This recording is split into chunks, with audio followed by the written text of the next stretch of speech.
ইলিশ মাছ বেশি উপকারী না ইলিশের ডিম বেশি উপকারী, এই বিষয়টি বলতে গেলে যদি বলতে হয় ইলিশ মাছ যদি নিয়মিত খাওয়া যায় তাহলে একদিক থেকে যেমন আমাদের প্রোটিনের চাহিদা পূরণ হবে, অন্য দিক থেকে ইলিশের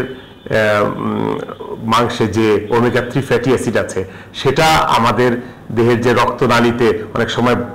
ব্লক তৈরি হয়, চর্বির ব্লক, সেটাকে কমিয়ে নিয়ে আসে এবং রক্তকে পাতলা করে এবং আমাদের যে হৃদযন্ত্র সেটা সচল থাকে, এতে করে স্ট্রোক বা যে